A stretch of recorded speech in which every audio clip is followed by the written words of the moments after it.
तारीख की शाम के 6 बजे के आसपास की ये घटना है, जब मैं सुशील आनंद शुक्ला जी से बात करने गई तो उन्होंने मुझसे बदतमीजी करनी शुरू करी, मुझे गंदी गंदी गालियां देनी शुरू करी। उनके ऐसा इशारा करने पे दरवाज़ा अंदर से बंद कर लिया। मैं बहुत ज़ोर ज़ोर से चिल्ला रही थी, मेरे हाथ में फ़ोन था, मैं बार बार कहती रही कि मुझे बाहर जाने दीजिए, लेकिन लगातार मुझसे बदसलूकी करी जा रही थी। लोकसभा चुनाव की ऊहापोह के बीच बीते दिन राधिका खेड़ा के इस्तीफे से जहां कांग्रेस को तगड़ा झटका लगा, तो वहीं अब पार्टी छोड़ने के बाद राधिका खेड़ा सनसनीखेज खुलासे करके कांग्रेस की चिंता और बढ़ा रही हैं। राधिका खेड़ा ने आरोप लगाते हुए कहा कि छत्तीसगढ़ कांग्रेस के एक नेता सुशील आनंद शुक्ला ने अपने 2 साथियों के साथ रायपुर के पार्टी ऑफिस में उनके साथ अभद्रता करने की कोशिश की, लेकिन आरोपी नेताओं के ऊपर कोई कार्रवाई नहीं की गई। यहाँ तक कि राहुल गांधी, प्रियंका गांधी, मल्लिकार्जुन खड़गे और जयराम रमेश तक सबको इस आपत्तिजनक घटना के बारे में बताया गया, लेकिन आरोपी नेताओं पर कोई कार्रवाई नहीं हुई। वहीं उन्होंने राम मंदिर को लेकर कांग्रेस के रवैये पर भी खुलकर अपनी बात रखी। मैं हमेशा से सुनती आ रही थी कि भारतीय राष्ट्रीय कांग्रेस राम विरोधी है, भारतीय राष्ट्रीय कांग्रेस हिंदू विरोधी है, सनातन विरोधी है, लेकिन मैं कभी इस बात पे विश्वास नहीं करती थी। लगातार 22 साल मैं इस पार्टी में रही और हमेशा से पार्टी के बाहर भी अंदर भी हमेशा से ये सुनने को मिलता था, पर मैं कभी विश्वास नहीं करती थी। और हम कांग्रेस के सबसे बड़े नेता, आज तक के सबसे बड़े नेता महात्मा गांधी जी की तो हर सभा की शुरुआत ही रघुपति राघव राजाराम से होती थी, तो हम कभी सोच ही नहीं सकते थे और मैं मानती ही नहीं थी जब भी कोई चीज़ सामने आती थी।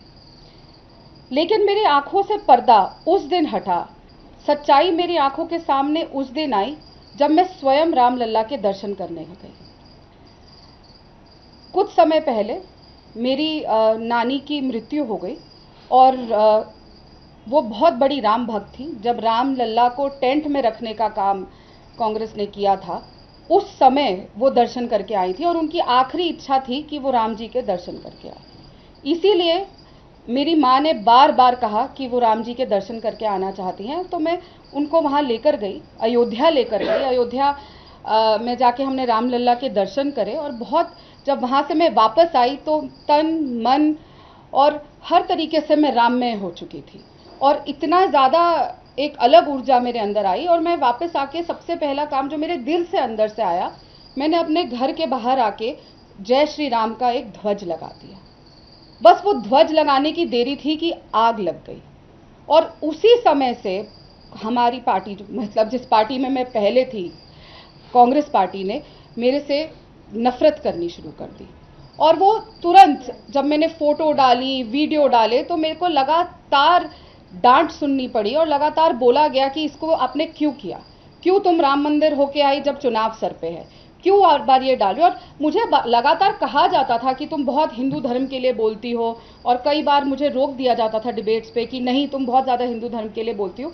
क्या अपने धर्म का स्टैंड लेना गलत है? मैं तब समझ नहीं पाती थी।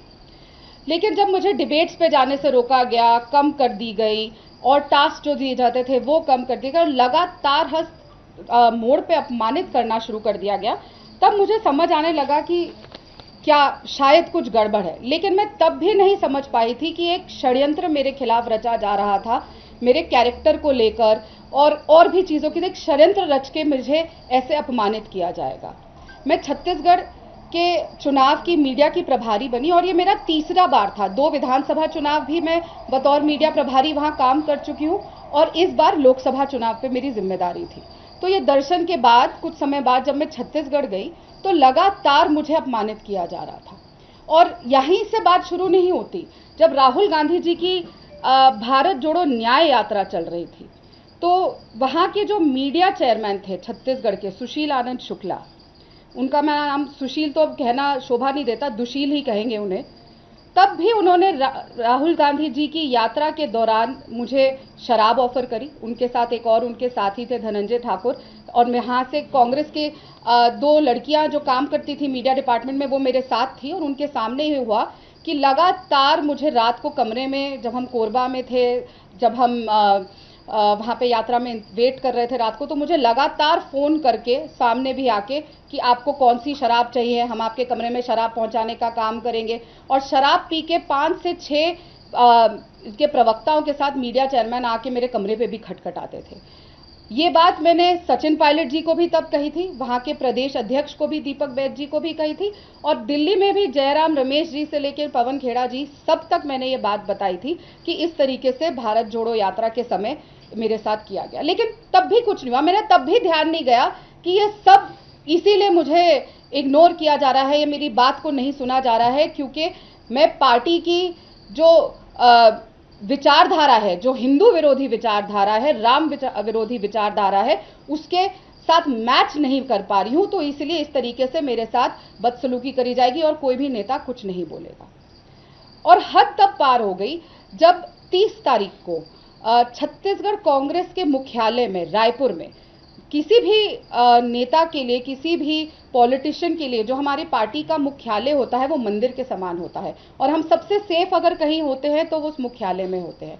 लेकिन 30 तारीख की शाम के 6 बजे के आसपास की ये घटना है, जब मैं सुशील आनंद शुक्ला जी से बात करने गई तो उन्होंने मुझसे बदतमीजी करनी शुरू करी, मुझे गंदी गंदी गालियां देनी शुरू करी, और ऐसी ऐसी गालियां जिनका मैंने सोचा भी नहीं था कि ऐसे कोई शब्द भी हो सकते हैं दुनिया में। और लगातार गंदी गंदी चीज़ें बोलने लग गए और चिल्लाने लग गए। तब मैं चिल्लाई, बहुत चिल्लाई, वहाँ पे बाहर लोग बैठे हुए थे, और मैंने चिल्ला के ये भी कहा कि जाके नीचे से प्रदेश के महामंत्री को बुला के लाइए और लोगों को बुला के लाइए, लेकिन कोई नहीं हिला। फिर वो जब मैंने अपना फ़ोन बाहर निकाला कि मैं आपको रिकॉर्ड कर रही हूँ, ऐसे हाथ में फ़ोन पकड़ा, तो सुशील आनंद शुक्ला ने इशारा किया और उस कमरे में 2 और लोग थे, 2 और प्रवक्ता थे, जिन्होंने उनके ऐसा इशारा करने पे दरवाजा अंदर से बंद कर लिया, कुंडी बंद कर ली गई।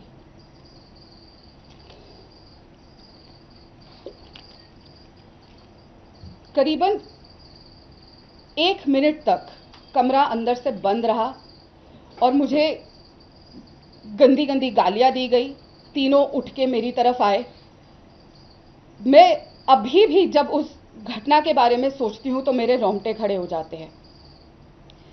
मैं चीखती रही, चिल्लाती रही, बाहर भी लोग थे, लेकिन किसी ने दरवाज़ा खोलने की कोशिश नहीं करी, और जो बाकी के 2 आदमी थे उन्होंने दरवाजे के आगे आके खड़े हो गए और मुझे दरवाज़ा नहीं खोलने दिया। मैं बहुत ज़ोर ज़ोर से चिल्ला रही थी, मेरे हाथ में फ़ोन था, मैं बार बार कहती रही कि मुझे बाहर जाने दीजिए, लेकिन लगातार मुझसे बदसलूकी करी जा रही थी। बहुत मुश्किल से मैं वहाँ पे धक्का देके, और उस समय सिर्फ एक ही चीज़ मेरे ध्यान में आई, मैंने आंख भंग करके चिल्लाते समय सिर्फ कृष्ण जी का ध्यान किया कि वो मुझे यहाँ से बचा के लेकर जाए, क्योंकि जहाँ पे हम सबने अपने आप को एक महिला सबसे सुरक्षित महसूस करती है कि वो हमारा मंदिर है, वहाँ पे मुझे अंदर 3 आदमियों ने बंद कर लिया।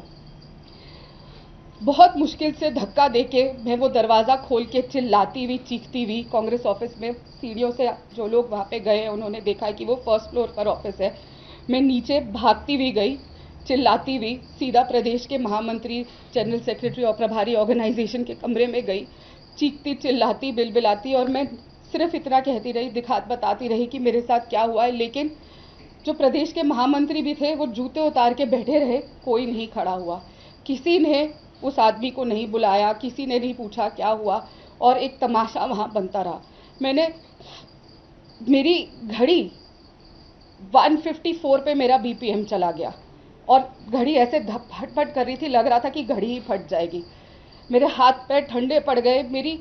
मैं वो सोचती भी हूँ तो मेरे रोंगटे खड़े हो जाते हैं जो मेरे साथ उस पल हुआ।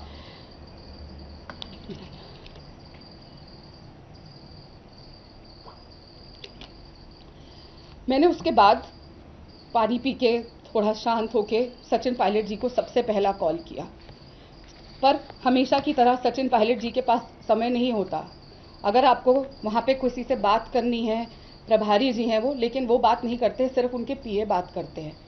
पार्टी में प्रभारी का काम भी उनके पीए करते हैं।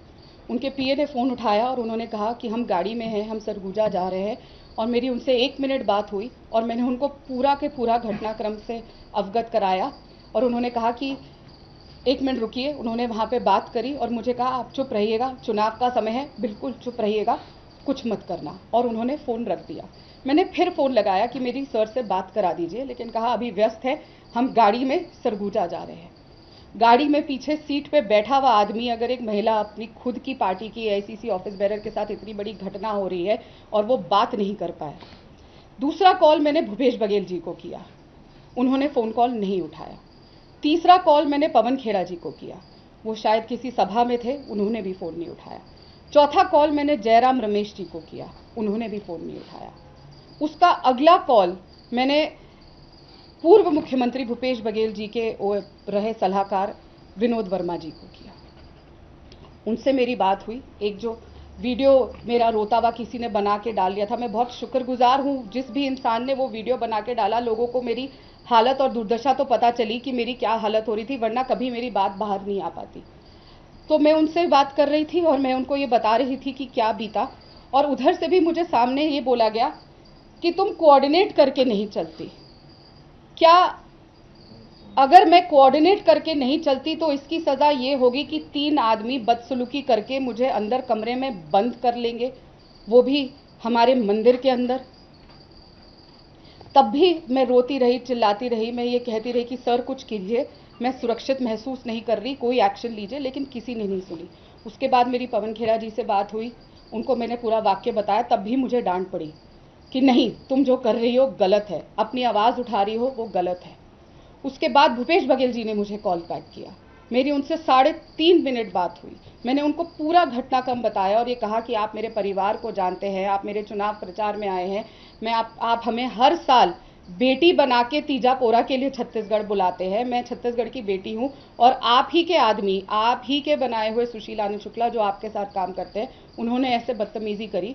पूरी बात सुन के सामने से जब मैंने उन्हें कहा कि मुझे इतनी पीड़ा हो रही है, इतना घबरा गई हूँ, मैं अस्पताल से वापस आ रही थी उस समय, तो मैं सोच रही हूँ कि मैं राजनीति ही छोड़ दूँ, तो भूपेश बघेल जी ने सामने से मुझे कहा नहीं, तुम छत्तीसगढ़ छोड़ दो। जब ये सामने से कहा गया कि छत्तीसगढ़ छोड़ दो, तब मुझे चीज़ें सामने से समझ आनी शुरू हुई कि किस तरीके से एक षड्यंत्र के तहत ये सब मेरे साथ किया गया। उसके बाद 6 दिन मैंने इंतज़ार किया। 6 दिन में लगातार राहुल गांधी जी, प्रियंका गांधी जी, जयराम रमेश जी, राहुल गांधी जी और प्रियंका गांधी जी के जो पीए पार्टी चलाते हैं, अलंकार सवाई जी, कौशल विद्यार्थी जी, संदीप सिंह जी, सबको लगातार कॉल करती रही, मैसेज किए, चिट्ठियां लिखी, खड़गे जी के ऑफिस में भेजा, पर कहीं से कोई जवाब नहीं आया, कहीं से कोई मदद नहीं आई। जयराम रमेश जी को भी मैंने रात को 1:30 बजे पूरी चीज़ लिख के भेजी, उन्होंने सुबह 7 बजे वो मैसेज पढ़ लिया, लेकिन उन्होंने एक फ़ोन कॉल नहीं किया, एक बार मुझसे बात नहीं करी। और मैं अपनी मर्जी से तो छत्तीसगढ़ गई नहीं थी, मुझे पार्टी ने वहाँ पे बकायदा तीसरी बार भेजा था, तो मैं पार्टी की जिम्मेदारी थी, एक एआईसीसी की ऑफिस बेरर हूँ और मुझे वहाँ भेजा गया था, लेकिन किसी ने कोई रिएक्शन नहीं दिया। दोपहर जब मैंने ट्वीट करना शुरू किया और न्याय की गुहार मांगी, तब एक फ़ोन कॉल जयराम रमेश जी का आया। मैं उस वक्त डॉक्टर पे थी, मैं नहीं उठा पाई, और तुरंत 15 मिनट बाद मैंने कॉल बैक किया, तो उसके बाद फिर उन्होंने नहीं उठाया। जैसे होता है कि बस हाँ फ़ोन कर दिया, नहीं उठाया तो हमने एक रजिस्टर कर दिया कि कॉल है, लेकिन किसी ने नहीं सुनी। मैं लगातार शिकायत करती रही। मैंने अलंकार जी को, जब उनका एक रिप्लाई आया, उन्होंने कहा कि आपने जयराम जी से ये बात कही है, मैंने कहा बिल्कुल कही है, पूरी घटनाक्रम फिर बताई कि किस तरीके से मेरे बारे में गलत बातें मीडिया में कही जा रही हैं, तब भी कुछ नहीं हुआ। मैं हमेशा सोचती थी जब ये घटना प्रियंका चतुर्वेदी जी के साथ घटी थी ऐसी ही तरीके से, तो शायद पार्टी ने साथ दिया होगा, वो ऐसी ही चली गई। और मैंने बहुत प्रखरता से ये बातें रखी थी और बहुत सामने आके कि नहीं, पार्टी ने उन्हें बहुत कुछ दिया, फिर भी वो चली गई। उसके बाद यही चीज़ हमने अर्चना गौतम, जो एक दलित लड़की है और सिर्फ प्रियंका गांधी जी का नाम ले लेके, चाहे वो जब बिग बॉस में थी, जब चुनाव लड़ रही थी, सिर्फ प्रियंका गांधी जी का राग बलापती थी, लेकिन उसके साथ भी ऐसा ही हुआ। भारतीय राष्ट्रीय कांग्रेस के राष्ट्रीय मुख्यालय एआईसीसी 24 अकबर रोड में गुंडों को भेजकर उसको पीटा गया था, और तब भी उसने कहा था कि ऊपर के इशारे से मेरे साथ ऐसा हुआ था, लेकिन मैंने तब भी यकीन नहीं किया था, मैं तब भी नहीं मानती थी कि मेरी पार्टी ऐसा कर सकती है। फिर जब अंकिता दत्ता ने कंप्लेंट करी वीवी श्रीनिवास के खिलाफ, तो कंप्लेंट करने का नतीजा ये हुआ कि उसको पार्टी से निकाल दिया गया। लेकिन वीवी श्रीनिवास, जिस दिन मेरे साथ ये घटना हुई और जब अगले दिन प्रेस कॉन्फ्रेंस हो रही थी, वीवी श्रीनिवास बैठ के सरगुजा में प्रेस कॉन्फ्रेंस सचिन पायलट के साथ कर रहे थे, और वही आदमी जिसने मुझे कमरे में बंद किया था, वो पवन खेड़ा के साथ प्रेस कॉन्फ्रेंस बैठ के रायपुर में कर रहे थे। ये तरीका था हमारी पार्टी का हर चीज को हैंडल करने। यही नहीं, राधिका खेड़ा ने आगे कहा कि वो 3 साल से लगातार प्रियंका गांधी और राहुल गांधी से समय मांग रही थी। उनका ऑफिस हमेशा इधर उधर भेज देता था। न्याय यात्रा के दौरान भी राहुल गांधी किसी से नहीं मिले थे। वो आते थे और अपनी यात्रा में 5 मिनट हाथ हिलाते थे और जाकर बैठ जाते थे। वो कार्यकर्ताओं से नहीं मिलते थे। जी, मैं 3 साल से लगातार प्रियंका गांधी जी और राहुल गांधी जी से समय मांग रही हूँ, लेकिन उनको ऑफिस हमेशा कभी एक के पास भेज देता है, कभी दूसरे के पास भेज देता है। एक से समय मांगेंगे तो बोलेंगे दूसरा समय देगा। लगातार न्याय यात्रा के दौरान भी मैं छत्तीसगढ़ की मीडिया देख रही थी। न्याय यात्रा के दौरान तब भी न्याय यात्रा की भी मैं इंचार्ज थी वहां की मीडिया की, तब भी राहुल गांधी जी किसी से नहीं मिले। वो आते थे अपने यात्रा में 5 मिनट हाथ हिलाते थे, जाके अपने अंदर ट्रेलर में बैठ जाते थे, कार्यकर्ता से भी नहीं मिलते थे।